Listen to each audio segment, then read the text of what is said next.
ज्ञानमूर्तिं द्वन्द्वातीतं गगनसदृशं सर्वमस्यादिलक्ष्यम् एकं नित्यं विमलमचलं सर्वधी साक्षिभूतं भावातीतं त्रिगुणरहितं सद्गुरुं तं नमामि।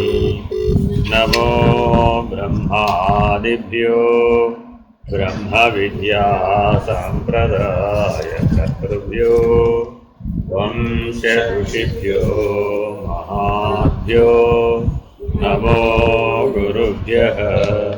सर्वोपप्लवरहित प्रज्ञानघन प्रत्यगर्थो ब्रह्मैवाहमस्मि। अहं पदार्थरहितः सदाशिवसमारम्भां व्यासशङ्करमध्यमाम् अस्मदाचार्यपर्यन्तां वन्दे गुरुपरम्पराम्। हरिः ओं श्रीगुरुभ्यो नमः। हरिः ओं। ॐ निर्भयानन्दाय विद्महे अचलपरिपूर्णाय धीमहि तन्नो परात्परः प्रचोदयात्। ॐ साईश्वराय विद्महे सत्यदेवाय धीमहि तन्नः सर्वः प्रचोदयात्। ॐ तत्पुरुषाय विद्महे महादेवाय धीमहि तन्नो रुद्रः प्रचोदयात्। ॐ सद्गुरुरूपाय विद्महे ज्ञानबोधामृताय धीमहि तन्नो श्रीविद्यासागरः प्रचोदयात्।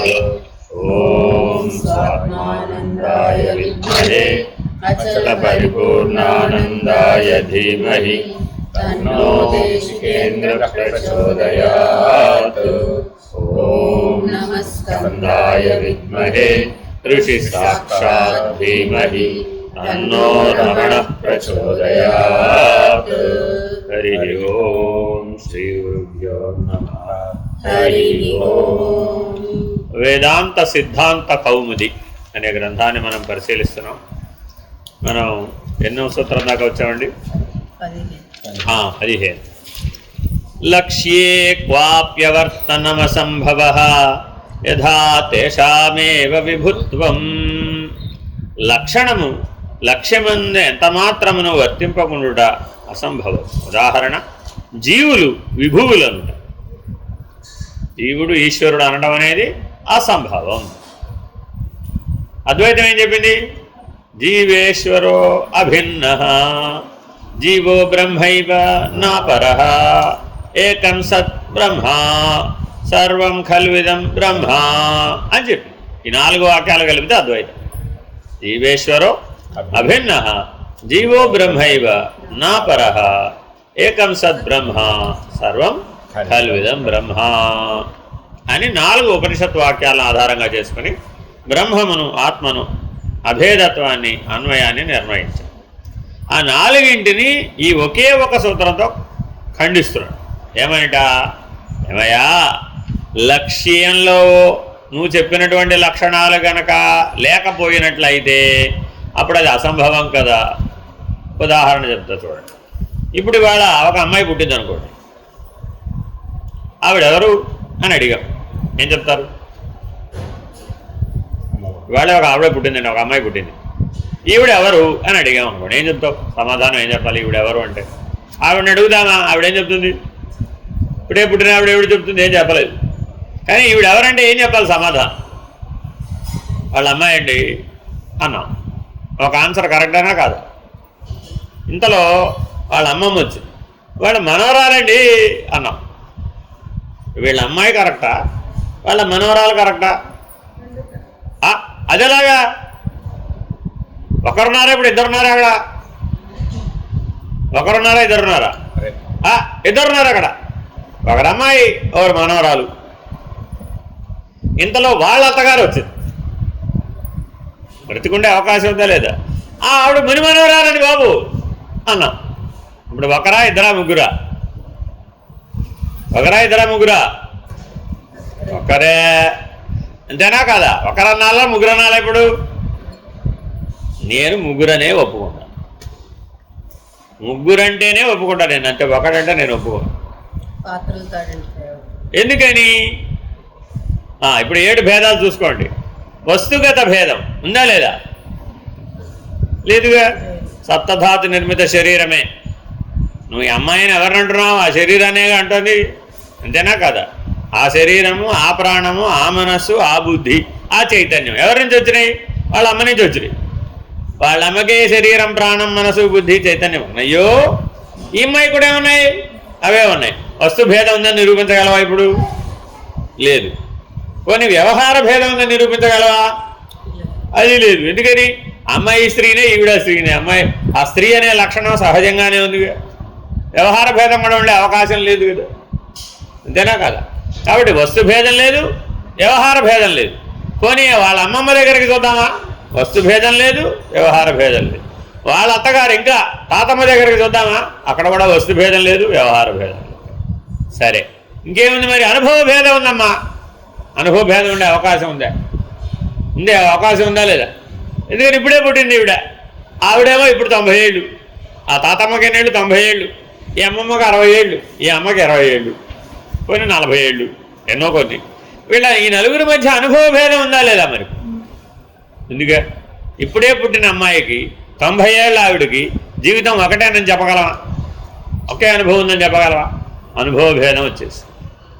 మరి అనుభవ భేదం అన్నప్పుడు నిర్ణయ భేదం వస్తుందా రాదా? వచ్చేసి. ఈవిడ అమ్మనే అంటోంది, ఆవిడ అమ్మమ్మనే అంటోంది, ఆవిడ తాతమ్మనే అంటోంది. అదేంటమ్మా మీరు ముగ్గురు అమ్మాయిలు కాదు? అమ్మాయి ఎప్పుడో పోయింది. అమ్మాయి పోయి ఎవరు మిగిలిపోయింది?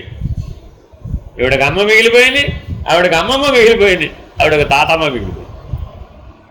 మరి వీళ్ళు పుట్టినప్పుడు అమ్మాయిలుగా పుట్టలేదా? కానీ కాలాంతరంలో వ్యవహరించడం వలన ఆ వ్యవహార ప్రభావం చేత, అనుభవ ప్రభావం చేత నిర్ణయం మారిపోయింది. నేను అమ్మాయి అన్న విషయం మర్చిపోయింది. దేనికి స్థిరపడిపోయింది? ఇప్పుడు అమ్మగా స్థిరపడిపోయింది, అమ్మమ్మగా స్థిరపడిపోయింది, తాతమ్మగా స్థిరపడిపోయింది. ఏమని అడిగితే నేను తాతమ్మని అయిపోయాక బాబట్టు మాడిగోడికి మాటికి చెప్పేది అదే. అరే మౌలికంగా నువ్వెవరమ్మా? నేను జీవుడిని కదా. అసలు అమ్మాయి కూడా కాదు. ఎవరు నువ్వు? జీవుడివి. అది నీ మౌలిక సూత్రం. ఎవరన్నా ఒకరైనా నువ్వెవరంటే నేను జీవుడిని అని అంటున్నారా? అంటలేదే. కాబట్టి నిరంతరాయంగా ఇప్పుడు మనలో ఏ నిలబడిపోయినాయంటే 7 భేదాలు మనలో స్థిరపడిపోయినాయి జీవితంలో. వస్తు భేదం, వ్యవహార భేదం, అనుభవ భేదం, నిర్ణయ భేదం, స్వగత భేదం, సజాతీయ భేదం, విజాతీయ భేదం. సరేనమ్మా, నలుగురు ఉన్నారు కదా, మీ నలుగురి జీవితం నాకు ఒకలాగానే కనబడుతుంది కదా. ఏమన్నారు? నలుగురు. నాకు 90 ఏళ్ళు, మంచంలోంచి లేవలేను, నా పని నేను చేసుకోలేను, ఎవరన్నా చేయొచ్చు, అన్నీ నాకు చేసి పెడితే తప్ప నా వల్ల ఏం కాదు. అదో దానికన్నీ చేతావు, దానికి అన్నీ చేసుకోగలదు, దానికి ఇంకా ఓపిక ఉంది, దానికి ఇంకా 40 ఏళ్ళు, దానికి ఏమైంది? ఇప్పుడు ఇబ్బంది ఏం లేదు, నాకు 90 ఏళ్ళు, నా వల్ల కాదు.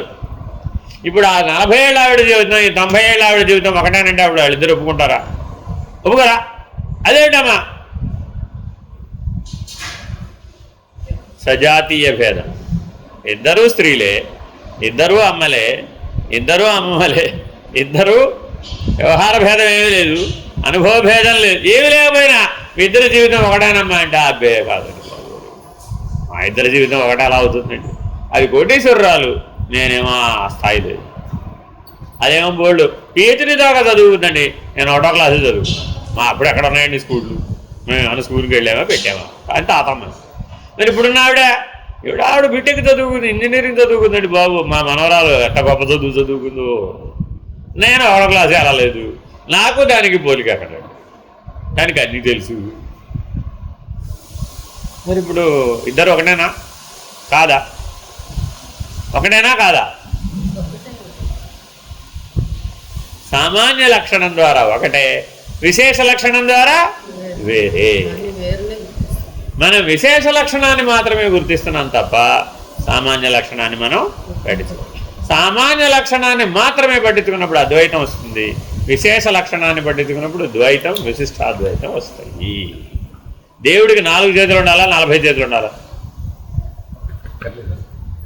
దేవుడికి 4 చేతులు ఉండాలా 40 చేతులు ఉండాలా? 4 చేతుల్లో 4 ఆయుధాలు పట్టుకుని ఉండాలా వద్దా? ఓ చేతిలో శంఖం, ఓ చేతిలో చక్రం, ఓ చేతిలో గద, ఓ చేతిలో విల్లు, ఓ చేతిలో కత్తి, ఓ చేతిలో ఇంకోటి అంకుశం, ఇలాంటివన్నీ పట్టుకుని ఉండాలా వద్దా? ఏమో ఎందుకమ్మా దేవుడు అలాగే ఎప్పుడు ఎందుకు ఉండాలి? ఇది వేరే ఉద్యోగం లేదా? ఎప్పుడూ పడుకున్నాం, ఎప్పుడూ నిలబడ. వెంకటేశ్వర బాబు ఎప్పుడూ నిలబడాడు బాబా దేవుడు. నీకు ఎప్పుడూ కూర్చునే పర్మిషన్ లేదా? నో రైట్ ఫర్ సిట్టింగా, నో రైట్ ఫర్ స్లీపింగా, ఓన్లీ స్టాండింగ్ పోజేనా? మనం ఏం చేసాం మరి? ఇప్పుడు వెంకటేశ్వర స్వామిని పడుకుని వెంకటేశ్వర ఉంటామండి మేము చూసుకొని కావాల్సి వస్తుంది. అక్కడే తిరుమలలో ఒకచోట వృద్ధ వెంకటేశ్వర స్వామి అని ఒక గుడి ఉంటుందండి. అక్కడ వెంకటేశ్వర పడుకుని ఉంటాడు. ఏమిటయ్యా అంటే ఆయన ఈ వెంకటేశ్వర కంటే ఆయన ఎప్పుడో కొన్ని వందల వేల యుగాల ముందు వచ్చాడండి. ఆయన వృద్ధ వెంకటేశ్వర స్వామి నిలబడి కాళ్ళు డబ్బులు వచ్చేసి పడుకున్నాడండి బాబు అని చెప్తాడు పురాణం. ఇలాగే చెప్తాడు. ఎన్ని యుగాల పాటు నిలబడతారండి పాపం ఆయన. మనం నిలబడతామండి, ఒక గంట నిలబడగానే కాళ్ళు లాకోసే కూర్చుంటాం, ఇంకా గట్టిగా కోసే నడువు లాకోసే పడుకో. మరి ఆయన యుగం పాటు ఎట్లా నిలబడతాడండి? ఇప్పుడు ఏమైంది? ఇప్పుడు జీవుణ్ణి దేవుణ్ణి ఒకే ప్లాట్ఫామ్ మీద తీసుకొచ్చేసాం. మనం ఎలా ఉన్నామో ఈశ్వరుడు కూడా దాదాపు అలాగే ఉన్నాడు, దగ్గరగా అలాగే ఉన్నాడు అనే దృష్టితో చూసేటప్పటికి అప్పుడు అక్కడ సామాన్య లక్షణమా విశేష లక్షణమా? సామాన్య లక్షణం. నీకు దేవుడికి సామాన్యం అదేనండి, అతి దగ్గరికి తీసుకొచ్చేసాం. ఇప్పుడు ఒక్కసారి వెంకటేశ్వర పెట్టుకున్న ఆభరణాలన్నీ నువ్వు కూడా పెట్టుకుని నిలబడుతుందాం. ఎంత నిలబడతావు తెలుసా మీకు? ఎంత బరువు ఉంటాయి అవి? 33 కిలోల బరువు ఉంటాయండి. ఆ బంగారపు ఆభరణాలన్నీ కలిపితే 33 కిలోల బరువు ఉంటాయండి. మీరు పెట్టుకునే బంగారపు ఆభరణాలు ఎంత ఉంటాయి? అంతా కలిపితే 3 కిలోలు ఉంటాయా? అయినంచి కిందకి 7 వారాల నగలు పెట్టుకున్నా కూడా 3 కిలోల కంటే ఉండవు. కానీ మరి ఆయన ఒంటి మీద 33 కిలోల ఆభరణాలతో అంతకాలం వెళ్ళాలన్నప్పుడు ఆలోచించు. మీ ఒంటి నిండా మీరు ఆభరణాలు పెట్టుకుంటే మీరు కన్వీనియంట్గా ఫీల్ అవుతారా ఇన్కన్వీనియంట్గా ఫీల్ అవుతారు? ఇవాళ అందుకనే మోడర్న్ గర్ల్స్ ఎవరు కూడా తీసేవన్నీ ఆభరణాలను తీసి ఓ సన్న గొలుసు, ప్లాటినం గొలుసు అంతే. ఎందుకని? బరువు అండి బాబు, అంతేనా కదా? మరి సంసారం బరువేనా కాదా? జీవితం బరువేనా కాదు? ఎందుకు దించాలనుకోవడం? బంధాలన్నీ బరువేనా కాదా? బాధ్యతలన్నీ బరువేనా కాదా? ఎందుకు దించాలనుకోవడం? ఆలోచించాలా వద్దా? అంటే ఎక్కడో మానవ జీవితంలో ఈ సామాన్య లక్షణం విశేష లక్షణం మధ్య ఆకర్షణలు వికర్షణలు పనిచేస్తున్నాయి. ఆసక్తి ఉన్నప్పుడు అది బరువైనా నీకు ఆనందదాయకమే. మీరు రోజు కట్టుకునే రోజువారీ చీరలు ఉంటాయండి, విశేషంగా కట్టుకునే పట్టు చీర ఉంటుందండి. పట్టు చీర బరువు ఉంటుందా ఉండదా? పట్టు చీర బరువు ఉంటుందా ఉండదా? ఏం పేరు నీ పేరు? పేరు అడగకుండా చెప్తున్నా పాఠం. ఏం పేరు నీ పేరు? ప్రణవి. పేరులోనే ప్రణవం ఉంది. రోజు ఓంకార ఉపాసన చేస్తున్నావా మరి? అయ్యో రామా, ప్రణవం అంటే ఓంకారం కదా, మరి రోజు ఓంకార ఉపాసన చేయాలి కదా. మరి ప్రణవి అని పేరు పెట్టుకున్నందుకైనా చేయాలి కదా. అలాంటి వాడి దగ్గర రాగానే ముందు అడిగేది అదే. అర్థమైందా? నేర్చుకున్నావు అసలు ఓంకార ఉపాసన? నేర్చుకో ఇక్కడ మా వాళ్ళ దగ్గర. ఎన్ని రోజులు ఉంటావు? ఇంకా ఉంటావు కదా. ఇక్కడ మా వాళ్ళందరూ రోజు చేస్తారు, 4 సంధ్యాల్లో ఓంకార ఉపాసన చేస్తారు. నేర్చుకోవాలమ్మా, ఓంకార ఉపాసన నేర్చుకోవాలి. ప్రతి వాళ్ళు నేర్చుకోవాలి. సృష్టి అంతా ఓంకారం చేతనే నిర్మితమని. సరే, ఇట్లా జాగ్రత్తగా గమనిస్తే లక్ష్యమైన లక్షణమైన దేంతో కనబడుతుంది? ఒకటి సామాన్యం, మరొకటి విశేషం. కాబట్టి దాన్ని చక్కగా వివరించి చెప్తున్నాడు చూడండి. సచాయం చేతనో జీవశబ్దేన అభిధీయతే. ఈ చేతనుడు జీవశబ్దము చే చెప్పబడుతుంది. ఈ చైతన్యం ఉందా లేదా వీడికి? ఈ శరీరానికి చైతన్యం ఉందా లేదా? ఇందులో చైతన్యం ఉన్నటువంటి జీవుడు ఉన్నాడా లేదా? ఆ చైతన్యం ఎవరికైతే ఉందో వాడే జీవుడు. జీవుడు అనగా ఎవరు? ఎవరికి చైతన్యం ఉన్నదో వాడే జీవుడు. నన్ను జీవస్యాణుత్వే కిం మానమితి చేదుచ్యతే. ఓయి జీవోదను అనుటకు ప్రమాణమేమి అని చెబుతున్నాడు. ఏషోణురాత్మా చేతసా వేదితవ్య. ఈ అణుస్వరూపుడు ఆత్మ మనసు చే తెలియదగినవాడు. నీవు జీవుడు అని అది దేంతో తెలుసుకోగలుగుతున్నావు? మనసు వల్లనే తెలుసుకోవాలి. దేనైనా తెలుసుకోవాలంటే ఏం వాడాలి? చెయ్యి వాడాలా, కాలు వాడాలా, మనసును వాడాలా? ఏదైనా తెలుసుకోవాలంటే మనసును వాడవలసింది. తెలియదు అని చెప్పాలండి ఏదైనా ఒకటి. దేనివల్ల చెప్తున్నావు? నీకు పరమాణు సైన్స్, అటామిక్ సైన్స్ వచ్చా రాదా? వచ్చా? దేంతో చెప్పావు వచ్చని? మనసుతోటి. అదేనండి. లేదు అదేదో ఓపెన్ హార్ట్ సర్జరీ వచ్చా రాదా నీకు? రాదా? రాదని దేంతో చెప్పావు? అది మనసుతోటే. కాబట్టి ఏదైనా సరే ఒకటి తెలియబడాలి అన్నా, తెలుసుకోవాలి అన్నా, తెలియదని చెప్పాలన్నా కూడా వాడే ఇంద్రియం ఏమిటి? మనసే. కాబట్టి ఆత్మని దేంతో తెలుసుకోవచ్చు? మనసుతోనే తెలుసుకోవాలి. వేరే దాంతో తెలుసుకోవడం కుదరదు. అంటే స్థూలమైన ఇంద్రియాలతో సూక్ష్మతరమైనటువంటి ఆత్మను తెలుసుకోవడం వీలు కాదు. కర్మేంద్రియాలను వాడి, జ్ఞానేంద్రియాలను వాడి ఆత్మని తెలుసుకోలేము. లోపలున్న మనసుని, బుద్ధిని వాడి మాత్రమే మనం తెలుసుకోగలం. బుద్ధేర్గుణే ఆత్మగుణేన చైవ హ్యా రాగమాత్రో అవహారోపి దృష్ట. బుద్ధి గుణము చేతను, ఆత్మ గుణము చేతను సూది మనమాత్రుడై కొద్దివాడై చూడబడుతున్నాడు. జీవుని బుద్ధి వస్తుతః విభువైనను సంసార దశ ఎందు కర్మచే సంకుచితమైన దగుట చేత ఆ సంకుచిత బుద్ధి పరిమాణమే జీవుని గుణుట చేత బుద్ధే గుణేన అణుహు ఆత్మగుణేన చ అణుహు అని తాత్పర్యం. ఆత్మ ఆకాశం ఎంత అనుకోండి. కాసేపు ఒక కుండలో ఎంత ఆకాశం ఉంటుంది? ఒక చిన్న ముంత పట్టుకున్నాం మా చేతిలో. ముంతలో కూడా ఆకాశం ఉందా లేదా? ఈ ముంతలో ఉన్న ఆకాశం జీవుడు, ఆ యథార్థ ఆకాశమేమో ఆత్మ. అక్కడ ఆకాశం వేరే, ఈ ముంతలో ఆకాశం వేరేనంటావా? ఒకటేనంటావా? ఒకటా వేరా? అలాగా ఇక్కడ ముంతలో ఆకాశం ఉంది, ఇక్కడ పరిమితి తెలుస్తోంది. అవునా కదా? కింద పైన చుట్టుపక్కల పరిమితి తెలుస్తోంది. కాబట్టి నీకు కూడా జీవుడు అనేటప్పటికి ఏం తెలిసింది? నీ పరిమితులు నీకు తెలిసినాయి. అంతే తప్ప ఆ ఆకాశం వల్లే నేను సర్వవ్యాపకం అని అంటానికి వీలు కావడం లేదు. ఇప్పుడు ఇది దీన్ని దాన్ని కలిపేయాలండి. ఏం చేయాలి? ఇప్పుడు ఇది అది ఒకటైనా చెప్పాలి. ఏం చేయాలి?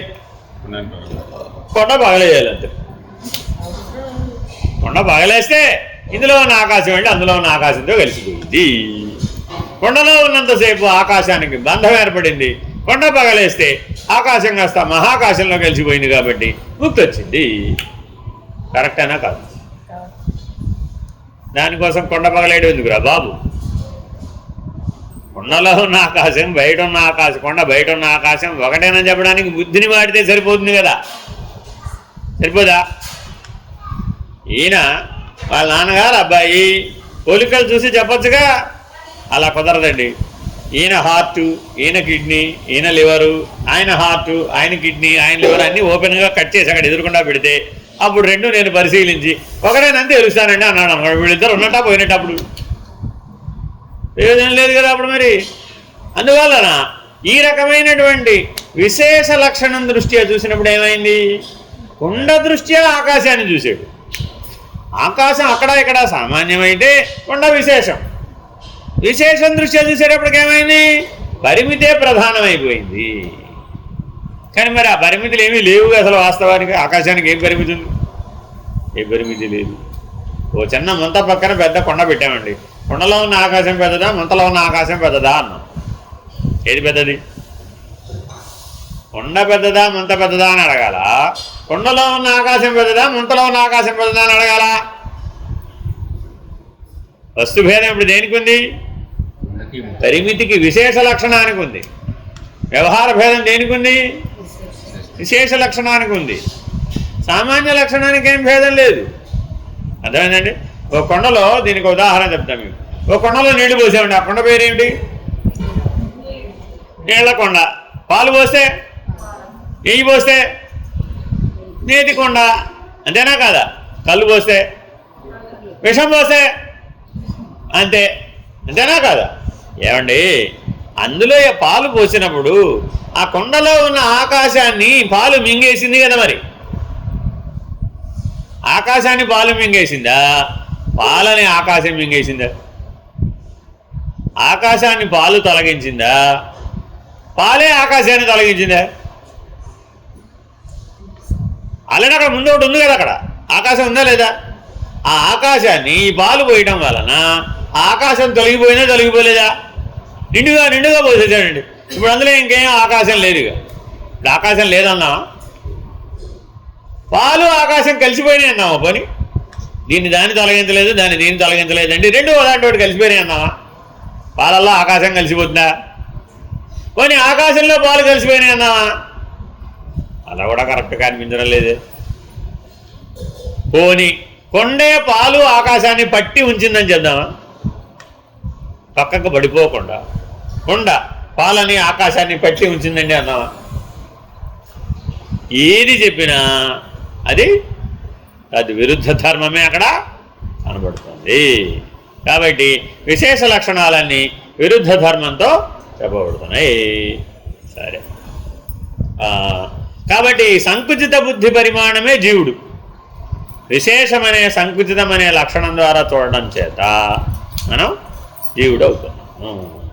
ఈవిడ రేపేదో పెళ్లి చేసుకుంటుందండి. పెళ్లి చేసుకుంటున్నప్పుడు బాగా మేకప్ చేసుకోవాలి, అసలు సపరేట్గా తయారవ్వాలా, బ్రైడల్ మేకప్ వేయాలా వద్దా? తర్వాత లైఫ్ అంతా వేసుకోగలదా? ఎవ్రీడే లైఫ్ అంతా వేసుకోవాలా అక్కర్లేదా బ్రైడల్ మేకప్? ఎందుకని ఆ రోజు మాత్రమే మీ ఆయనకి స్పెషల్గా కనబడితే సరిపోద్దా? తర్వాత అక్కర్లేదేగా? పెళ్ళి మెడలో తాళి పడేంత వరకే స్పెషాలిటీ ఉండాలి. తర్వాత రోజంతా బ్రైడల్ మేకప్ చేసుకుని కూర్చుంటే పని ఎవరు చేస్తారమ్మా? అన్నవారు ఉంటారు, అంతేనా కాదా? ఎవ్రీడే టిప్ టాప్గా తయారై కూర్చుంటుంది అనుకోండి, ఆయన అన్నం వండి పెట్టాలి, అంతే కదా? సో ఇవాళ ఆల్మోస్ట్ ఆల్ మోడర్నైజ్ ఫ్యామిలీస్ అన్నీ ఇలాగే ఉన్నాయండి. ఆవిడ బాగా సంపాదిస్తుంది, బాగా మేకప్ బ్యూటీ పార్లర్కి వెళ్ళి వస్తుంది, మేకప్ చేసుకుంటుంది, మిగిలిన పనులు ఏం చేయదండి ఆవిడ, అంతే. అప్పుడు ఏమైపోయినట్టు? సామాన్య లక్షణం పోయింది, విశేష లక్షణమే జీవితం అయిపోయింది. తద్వారా ఏమైపోయావు? నీ మానసిక ప్రశాంతత కోల్పోయావు, నీ జీవన లక్ష్యాన్ని కోల్పోయావు. జీవుడు అనేటటువంటి విశేష లక్షణం స్థిరపడిపోయింది. ఈశ్వరుడు సామాన్య లక్షణం, జీవుడు విశేష లక్షణం. ఎప్పుడు ఇది గుర్తుపెట్టుకోవాలండి. పరమాత్మ సామాన్య లక్షణం, జీవుడు విశేష లక్షణం. నేను ఇంజనీర్, నేను లాయర్, నేను డాక్టర్, నేను యాక్టర్, ఇవన్నీ ఏమిటి? విశేషాలు. అర్థమేనండి? అందరిలో ఉన్నవాడెవడు? పరమాత్మ. వీడు జీవుడు వీడు యాక్టర్ అవ్వాలన్నా, వాడు డాక్టర్ అవ్వాలన్నా, వాడు లాయర్ అవ్వాలన్నా, వాడు జడ్జి అవ్వాలన్నా, వాడు ఏదో అవ్వాలన్నా ఎవరు అనుగ్రహం ఉంటే అయ్యారు వాళ్ళు? ఈశ్వర అనుగ్రహం. ఈశ్వరుడు సామాన్య లక్షణం. అర్థమైందండి? కానీ మానవులందరూ ఎంతసేపు దేన్ని పట్టుకున్నారు? విశేష లక్షణాన్ని పట్టుకుని జీవుడు అయిపోతున్నాడు. వాలాగ్ర శతభాగస్య శతధా కల్పితస్య చ జీవో భాగస్య వైజ్ఞేయ స చ అనంత్యాయ కల్పతే. వాలాగ్రమును 100 భాగములుగా చేసి అందొక భాగమును మరల 100 భాగములుగా చేయగా అందొక భాగము జీవ పరిణామము. ఇట్టి జీవుల అనంతములు. వాలమనగా ధూపగింజకుండు పొడుగైన కొస అని అర్థమైందా? అర్థం కాదా? జీవుడు ఎంతటి వాడో చెప్తున్నాడండి ఈశ్వరుడు ముందు. పొట్టి పింజ ప్రత్తి, పొడుగు పింజ ప్రత్తి అని ప్రత్తిలో 2 రకాలు ఉంటాయి. బూరుగ దూది చూసారు ఎప్పుడన్నా? బూరుగ దూది తెలుసా? తెలియదు. చాలా విషయాలు తెలియదు. ఎలాగ తెలుసుకునేది ఇప్పుడు మీకు? బూరుగ చెట్టుకి కాయలు కాస్తాయి, దాంట్లో పత్తి ఉంటుంది, దాంట్లో పత్తి గింజలు ఉంటాయి. పత్తి గింజకి దారాలు ఉంటాయి కదా. ఆ ఒక దారం ఉందనుకోండి, ఆ ఒక దారాన్ని 100 భాగాలుగా విభజించామనుకోండి, 1/100th, అంతేనా కదా? మళ్ళా ఒక భాగాన్ని తీసుకుని దాన్ని మళ్ళీ 100 భాగాలు చేసామనుకోండి, 1/100th/1/100 అంటే ఎంత? 1/10,000 చేస్తే ఇప్పుడు దాంట్లో పత్తి ఎంత ఉన్నట్టు? జీవుడు అంత ఉన్నట్ట. ఈశ్వరుడు ఎంత ఉన్నట్ట? పంచభూతాలలో ఉన్న మహదాకాశం అంత ఉన్నట్టు ఏకంగా. అక్కడ మహదాకాశం ఎక్కడ? ఇప్పుడు ఆ మహాకాశాన్ని ఎక్కడ చూడాలట మనం? ఈ 1/10,000 వంతున్న పత్తి దార పోగుందే, ఆ పోగులో ఆ ఆకాశాన్ని చూడడానికి ప్రయత్నం చేస్తున్నాం. చూసి పైగా ఏమన్నామట, ఇక్కడ ఆకాశం అక్కడ ఆకాశం ఒకటే, ఇక్కడ చైతన్యం అక్కడ చైతన్యం ఒకటే, ఇక్కడ లక్షణం అక్కడ లక్షణం ఒకటే. కాబట్టి 1/10,000 వంతు మాత్రమే ఒక దారంలో ఉన్న భాగం ఏదైతే ఉందో ఇది ఆ మహాకాశం ఒకటే, ఈ జీవాత్మ ఆ పరమాత్మ ఒకటే అని అద్వైతం అంటుందయ్యా. ఎలా ఒప్పుకుంటావయ్యా? ఇది ఒప్పుకో చూద్దాం. ఇది కంటికి కనే కనపడలేదు, 1/10,000 వంతుంది. ఇది ఇంత ఉన్నదాన్ని ఏకంగా మహదాకాశం అంటున్నటువంటి ఈశ్వరుడితో పోల్చి జీవేశ్వరు అభిన్న అంటావే, జీవో బ్రహ్మైవ నాపర అంటావే, పైగా ఆదే ఇదేంద్ర బాబు అంటావే. వాడు అవకాశం ఇచ్చాడు కాబట్టి వీడు వచ్చాడంటావేమిటి? అదేగా మనం చెప్తుంది అద్వైతంలో. ఏకం సద్బ్రహ్మ, ఆ మహదాకాశ స్థితిలో ఉన్న ఏ బ్రహ్మం ఉన్నదో ఈ 1/10,000 వంతు 1/10,000 వంతు ఉన్నటువంటి అతి సూక్ష్మమైనటువంటి జీవుడు ఎవడైతే ఉన్నాడో ఈ జీవుడిలో కూడా ఆ బ్రహ్మమే ఉన్నది అంటున్నావుగా. మరి ఇక్కడ అక్కడ ఉన్న సత్యం ఒకటే, అది మారనిది కదలనిది. ఎలాగో చెప్పబోయా అక్కడ కాస్త నమ్మేట్టుగా చెప్పొద్దా? ఏనుగుకి ఏనుగు పిల్ల పుట్టిందండి. ఏనుగు పిల్లని చూసి ఏనుగుని తెలుసుకోవచ్చా తెలుసుకోకూడదా? తెలుసుకోవచ్చు కదా. అలాగే మనమందరం పరమాత్మకు బిడ్డలమే కదా, మనల్ని చూసి పరమాత్మను తెలుసుకోవచ్చా తెలుసుకోకూడదా? తెలుసుకోవచ్చు కదా. కానీ ఏది తేలటం లేదే. మరి మనం ఎంతన్నాం? 1/10,000 వంతు, 1/10,000 పార్ట్. ఆయన ఎంతున్నాడు? అనంతుడు, విశ్వవ్యాపకుడు. మరి నిన్ను చూసి ఆయన ఎలా ఊహించాలి? అందుకని ఏం చేశాం, నీలాగానే పరమాత్మని ఒక 6 అడుగుల విగ్రహంగా తయారు చేసేసి, లైఫ్ సైజ్ ఐడల్ తయారు చేసేసి, మనకి లేని విశేషాలన్నీ ఆయనకు తగిలించేసి, కిరీటం, ఆయుధాలు ఎట్సెట్రా ఎట్సెట్రా, ఓ స్తోత్రం రాసేసి, ఓ సుప్రభాతం రాసేసి, ఓ అష్టోత్తరం రాసేసి, ఓ సహస్రనామం రాసేసి, ఓ మంగళహారతి రాసేసి, ఆ దేవుడు దేవుడు. ఇప్పుడు ఊహించగలవలేదా? చూడండి, దేవతలందరూ మానవాకారంగానే ఉంటారు. అవునా కాదా? ఎందుకనమ్మా? ఇది అందుబాటులోకి వచ్చేసింది. ఏనుగు పిల్ల ఏనుగు, మనం ఎవరు? ఏనుగు పిల్ల. ఆయన ఎవరు? ఏనుగు. దీన్ని చూస్తే దాన్ని చూసినట్టు, దాన్ని చూస్తే దీన్ని చూసినట్టు, తేలిగ్గా తెలిసిపోలా. అందుకని విశిష్టాద్వైతం చాలా సులభంగా కనబడుతుంది. ఆయన చూస్తే నేను చూసినట్టేనయ్యా, నేను చూస్తే ఆయన చూసినట్టే. అర్చక స్వామిని చూసామండి, దేవుడిని చూసినట్టే. దేవుడు చూసామండి, అర్చక స్వామిని చూసినట్టే. ఆయనకి త్రిపుండ్రాలు, ఈయనకి త్రిపుండ్రాలు. అంతేనా కాదా? ఆయన పవిత్రమైనటువంటి జీవితం, ఈయన పవిత్రమైన జీవితం. ఎన్ని లక్షణాలు సామ్యమో. కాబట్టి నేనేమన్నారు? భూసురులు. మనల్ని ఏమన్నారండి? భూసురులు. అంటే ఏంటి? భూమి మీద దేవతలు వీళ్ళు. ఆయన ఎవరు? వైకుంఠంలో దేవత. ఆయన అక్కడ దేవత, నువ్వెవరు? నువ్వు ఇక్కడ దేవత. బాగుందా లేదు? ఇలాగ చెప్తున్నామంట. ఇత్యాది శృతిస్మృతిభి జీవస్యాణుత్వ మధ్యవసీయతే. ఈ మొదలగు శృతి స్మృతుల చేత జీవనకు అణుత్వము నిశ్చయింపబడింది. జీవుడు గ్యారంటీగా అణుస్వరూపుడే అని ఈ ఉపనిషత్ ప్రమాణం చేత తెలుస్తుంది. ప్రతిదానికి ఉపనిషత్తులు ఉన్నాయండి. ద్వైతానికి ఉపనిషత్తులు ఉన్నాయి, విశిష్టాద్వైతానికి ఉపనిషత్తులు ఉన్నాయి, అద్వైతానికి కూడా ఉపనిషత్తులు ఉన్నాయి. ఎవరికి వాళ్ళు వారి వారి దృక్పథం ప్రకారం ఆయా ఉపనిషత్తులను మనకు అందించారు. వాళ్ళు మహర్షులే. కాకపోతే నీ వివేకం ఏ స్థాయిలో ఉన్నదాని అనే దాన్ని బట్టి నీవు విచారణ చేస్తావు. నచ తస్యాణుత్వే సర్వాంగీణ సుఖానుపత్తిరితి వాచ్యం. జీవుడు అణుస్వరూపుడే కనుక అయినట్లయితే సర్వావయవములకు సుఖము ఎట్లని అనకము. జీవుడు ఎటువంటి వాడట? సుఖస్వరూపుడు. జీవుడికి ఏం కావాలండి? ఎప్పుడు కూడా ప్రతివాడికి ఒకటి కావాలా వద్దా? ఏం కావాలి నీకు? సర్వ మానవులకు ఏం కావాలండి? సుఖం కావాలి. సుఖం, ఆనందం కాదు, సుఖం. అర్థమైందండి? వరుసగా ఈయన ఇప్పుడు ఉపాధ్యాయుడే కదా, 24 గంటలు వరుసగా పాఠం చెప్పమన్నాడు. ఏమంటాడు అప్పుడు ఆయన? ఉపాధ్యాయులు కదండి, 30 ఏళ్ళు పాఠం చెప్పేవి. ఆ అనుభవంతో 24 గంటలు పాఠం చెప్పబోయా అన్నావు అనుకోండి, ఏమంటావు? అది కుదిరే పని కాదండి, అసుఖం. ఒకవేళ నేను చెప్పినా మీరు వెళ్ళలేరు, మీకు అసుఖమే, అవునా కదా? పిల్లలకి 6 గంటల పాఠం వినమంటే వింటారు కానీ, 8 గంటల పాఠం వినమంటే వింటారు కానీ, 24 గంటల పాఠం చెప్తాను రండిరా అన్నారు అనుకోండి, ఎవరన్నా స్కూల్కి వస్తారా? వెళ్తావా స్కూల్కి ఎప్పుడన్నా? ఏ స్కూల్లో అయినా సరే 24 గంటల పాఠం చెప్తారమ్మా, వెళ్తావా వెళ్ళవా? వెళ్ళవా? ఏ ఎందుకని? వాడు ఒకవేళ చెప్పినా నేను వెళ్ళలేను మహాప్రభు, 24 గంటల సేపు నేను పాఠం నేర్చుకోలేదు, నా వల్ల కాదు. ఎందుకని? అసుఖం, దుఃఖం. అందుకని వేదాంతం దుఃఖం అన్నదండి, అసుఖం. అదేనండి, మానవ జీవితం అంతా దేని మధ్య సాగిపోతుందట? సుఖం అసుఖం. ఎవరయ్యా నిర్ణయం చేస్తున్నది? ఇది సుఖమని, ఇది అసుఖమని ఎవరు నిర్ణయం చేస్తున్నారు? మాట్లాడడానికి ఉపయోగించింది వాగింద్రియం కదా. నొప్పి పుడితే దేనికి పుట్టాలి? నూరు గద నొప్పి పుట్టాలి. మరి నీకు అసుఖం అనిపించడం ఏమిటి?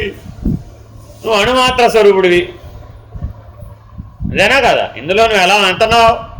ఒక అణుమాత్రం అంటున్నావు జీవుడివి.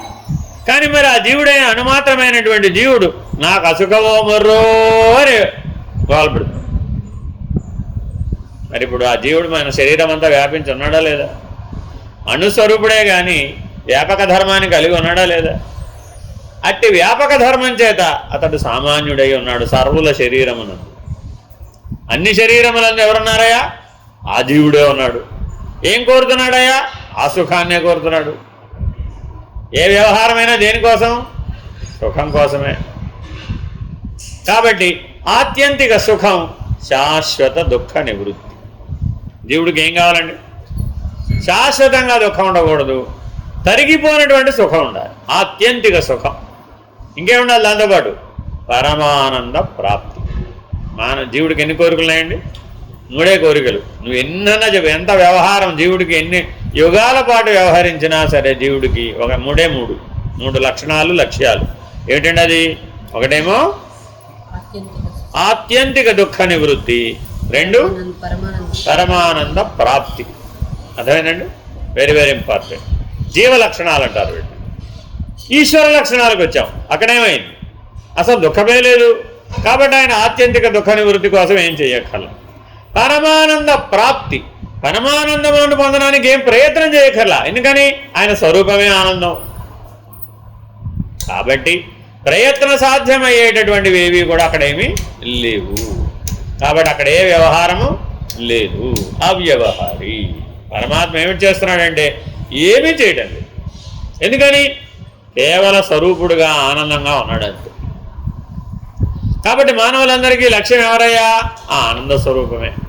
అందుకే వెంకటేశ్వర స్వామి ఆలయం పేరేమిటి? ఆనంద నిలయం. అక్కడికి వెళ్ళి అందరూ దర్శనం పొందిన వాళ్ళందరికీ ఏమిటి కలుగుతుంది? భగవద్ దర్శనాన్ని పొంది ఏమిటి కలుగుతుంది? ఆనందమే. మరి నీకేం కావాలి? ఆనందమే. మరి అయిపోయినట్టేనా? అయిపోయినట్టే. ఒకసారి భగవద్ దర్శనం కలిగినట్లయితే నీకు ఆ పరమానంద ప్రాప్తి కలుగుతుంది. తదాశ్రితస్య జ్ఞానస్య విభుతయా తద్వ్యాప్త తదుపపత్తతే. జీవగతమైన జ్ఞానము విభువగుట చేత సర్వత్ర వ్యాపించునదగుట వలన సిద్ధించును. అత ఏవ సౌభర్యాదే కాయవ్యూహో వ్యపపద్యతే. కనుకనే సౌభరి మొదలగు వారలు అనేక శరీరములను ధరించుట తగి ఉన్నది. సచాయం జీవో నిత్య. అట్టి ఆనంద స్వరూపుడైన ఈ జీవుడు నిత్యుడే. Very very important. ఇక్కడికి ఆపుతామండి. జీవుడు అనిత్యుడా నిత్యుడా? జీవుడు అనిత్యుడా నిత్యుడా?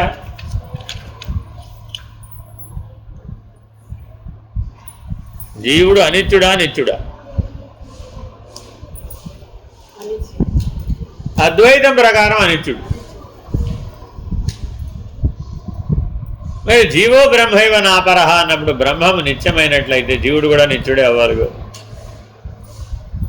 మరి అప్పుడు నిత్యానిత్య వస్తు వివేకం వాడాలక్కర్లేదు.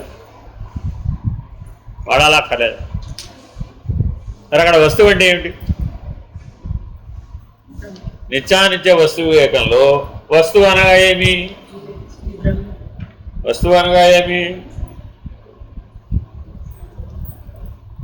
వస్తువు అనగా ఏమి?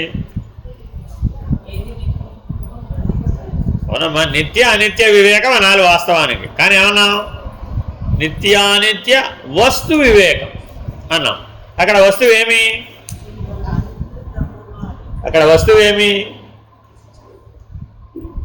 నిత్యం అంటే మారనిది, అనిత్యం అంటే మారేది. అంటే ఈ సృష్టిలో రెండు వస్తువులు ఉన్నాయట. ఒక వస్తువు ఏమో నిత్యం మారిపోతుందట, ఒక వస్తువు ఏమో మారటం లేదు. మారని వస్తువు పరమాత్మ, మారే వస్తువు జీవుడు అని నిర్వచనం చెప్పాం. నిత్యానిత్య వస్తువే. అన్నం ఉందండి, ఇవాళ వండాం, రేపటికి మరి అనిత్య వస్తువే, అంతేనా కాదా? మనలో అన్నం వల్ల వచ్చిన, తినటం వల్ల వచ్చినటువంటి శక్తి ఉందండి. శక్తి నిత్య వస్తువా అనిత్య వస్తువా? అది కూడా అనిత్య వస్తువే, మారిపోతుంది కదా. మరి బాల్యంలో ఒకలాగా ఉంది శక్తి, యవ్వనంలో ఒకలాగా ఉంది శక్తి, వృద్ధాప్యంలో శక్తి తగ్గిపోయింది కదా. మరి శక్తి మారిపోలేదా? పదార్థము మారిపోతుంది, శక్తి కూడా మారిపోతుంది. అదేగా law of conservation of mass, law of conservation of energy. Matter and energy can neither be created Nar destroyed but can be transformed one state to another state.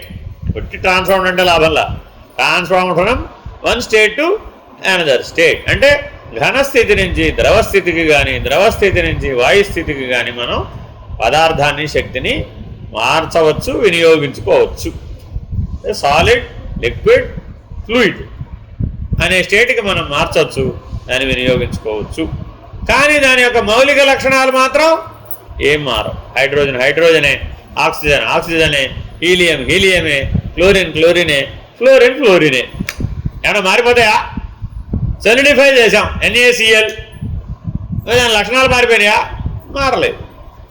పోనీ దాన్ని తీసుకుపోయి ఉప్పుని తీసుకుపోయి నీళ్ళలో కరిగించాం, అప్పుడేమైనా మారిపోయిందా?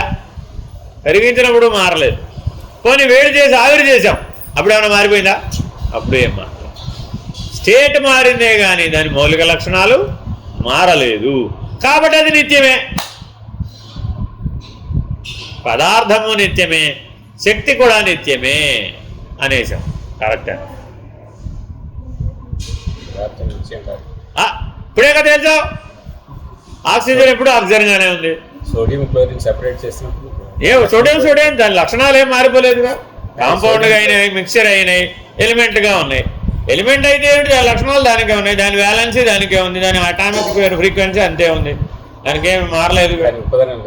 అది అది అనుభవం. మళ్ళీ వ్యవహారం లక్షణం మారిపోయినా కదా. దాని మౌలిక లక్షణం ఏమైనా మారిందా? మారలేదు కదా. వస్తుగత ధర్మం మారలేదు కదా. వస్తుగత ధర్మం అంతే ఉంది.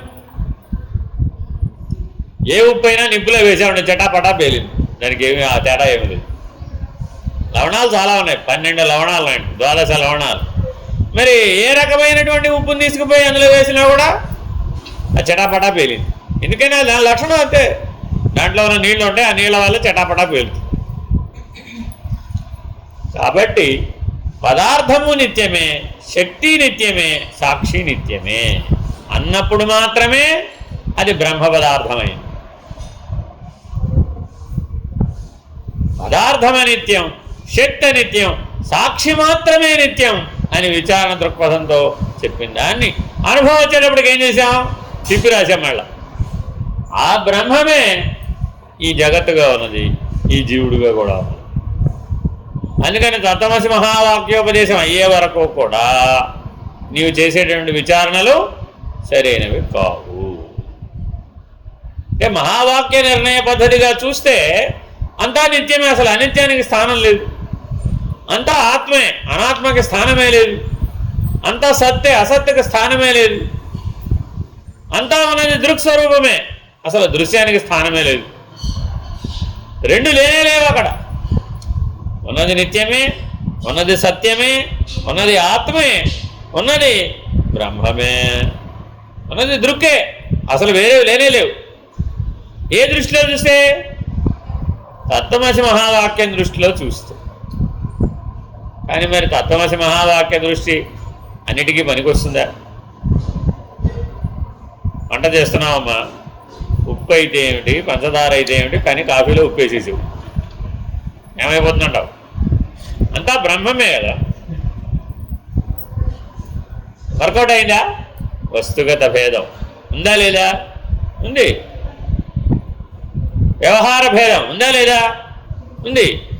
వంకాయలు ఒకలాగా ఉడికించాలి, బెండకాయలు ఒకలాగా ఉడికించాలి, దొండకాయలు ఒకలాగా ఉడికించాలి. 3 కూరగాయలే కదా అని 3 కలిపి ఉడికించావు, ఏమైపోతుందంటావు? ఎప్పుడైనా వండేవా? వంకాయ బెండకాయ దొండకాయ కలిపి వండేవా? ఏమవుతుందంటావు వండితే? ఎవరన్నా తింటారంటావా? ఎందుకని? ఈ బెండకాయ జిగురులు ఆ రేటికి పట్టుకుంటుంది, ఏమైపోతుంది అప్పుడు? మరి ఎలాగా? అంతా బ్రహ్మమే కదా, అంతా పరమాత్మే కదా. వ్యవహార భేదం ఉందా లేదా? అడ్డం వచ్చాడు, ఆక్షేపించాడు.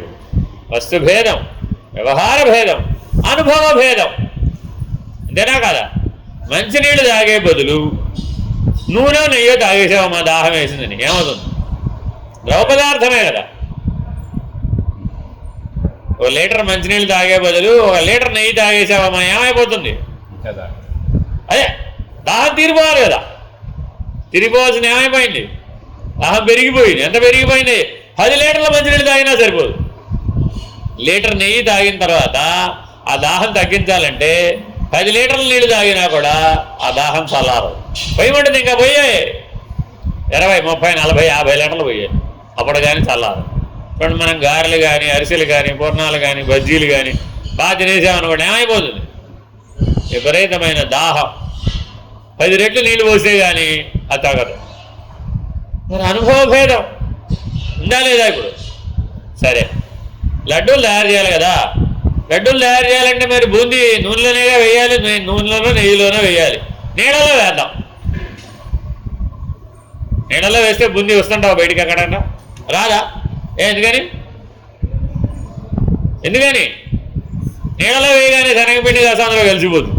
నూనెలో వేస్తే కలవదు, తేలుతుంది. చూడండి, తేడా ఉందా లేదా? మరి ఇప్పుడు నిర్ణయ భేదం ఉందా లేదా?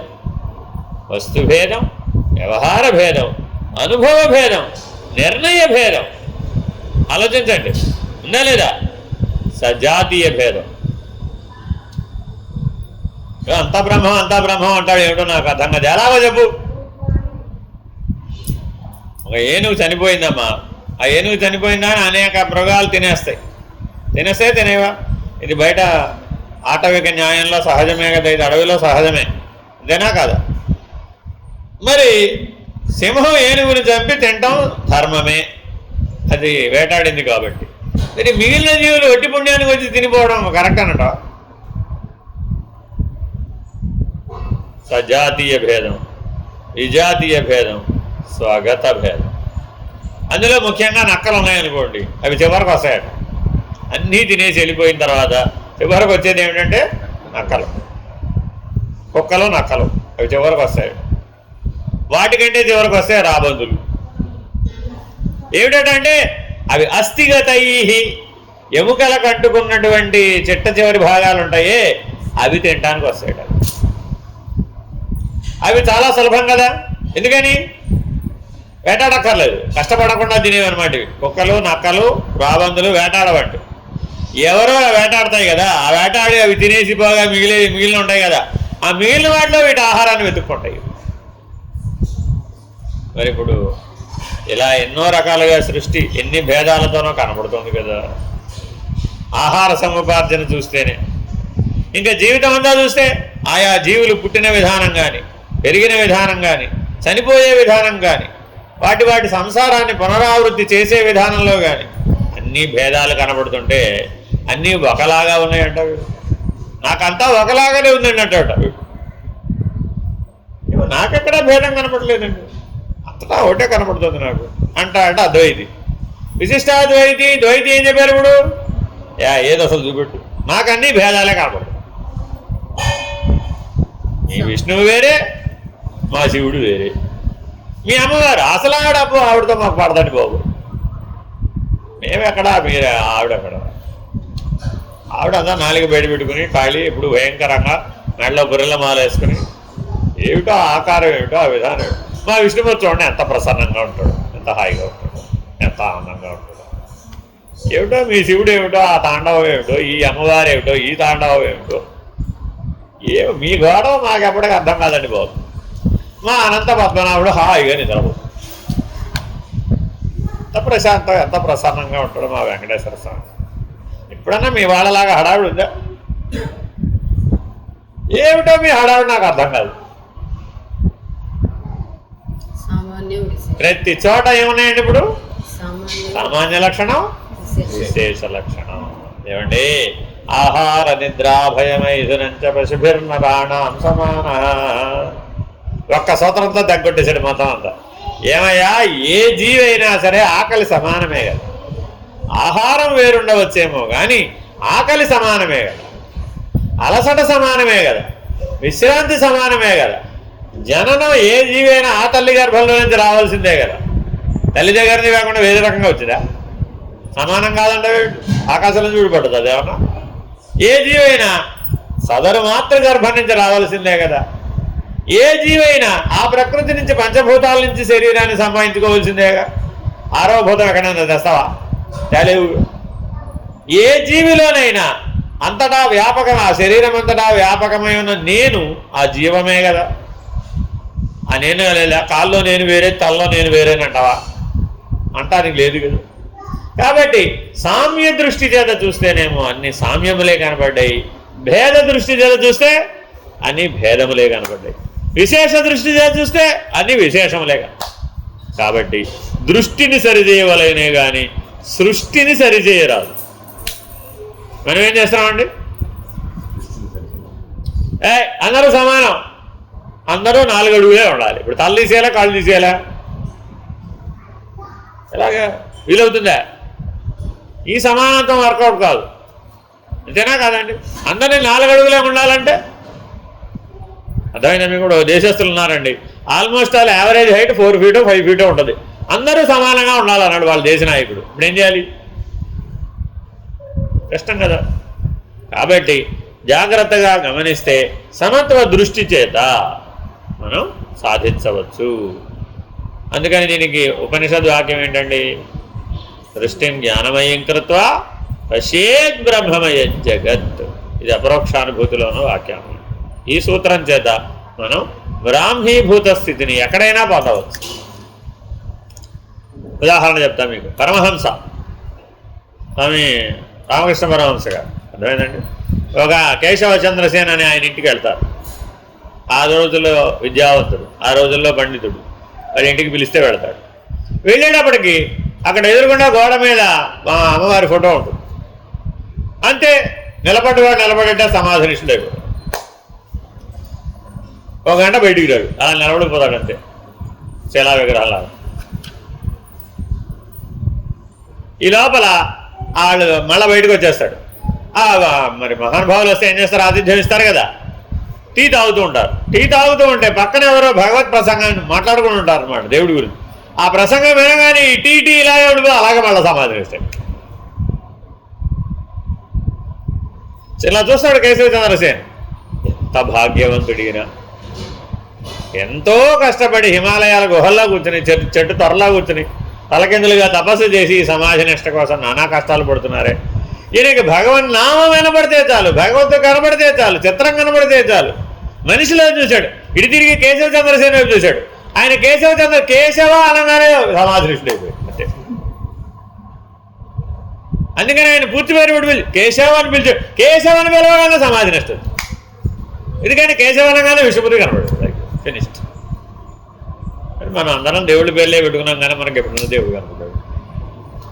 శివకుమార్ శివుడు అనగానే శివుడు కనపడాలి కదా. శివకుమార్ అంటే మనకి సుబ్రహ్మణ్యుడు వినాయకుడు కనపడాలి కదా. కానీ మనకి ఎందుకు దేవుడు కనపడలేదు? ఆ సమాధినిష్ట ఎందుకు కలగడం లేదు?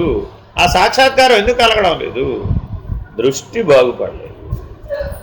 అందుకని దృష్టిం జ్ఞానమయం కృత్వా పశ్యేత్ బ్రహ్మమయం జగత్. కాబట్టి అభ్యాసం ఏం చేయాలండి? అంతటా ఉన్నది బ్రహ్మం ఒక్కటే అని అభ్యాసం చేయాలి. దానికే ధ్యానం అని పేరు, దానికే యోగం అని పేరు, దానికే జ్ఞానం అని పేరు. దర్శన సిద్ధి కలిగితే జ్ఞానమే. హరి ఓం శ్రీ గురుభ్యో నమః. హరి ఓం. పూర్ణమదః పూర్ణమిదం పూర్ణాత్ పూర్ణముదచ్యతే పూర్ణస్య పూర్ణమాదాయ పూర్ణమేవావశిష్యతే. ఓం తత్సత్.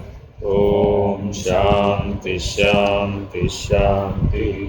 హరి ఓం శ్రీ గురుభ్యో నమః. హరి ఓం నారాయణ.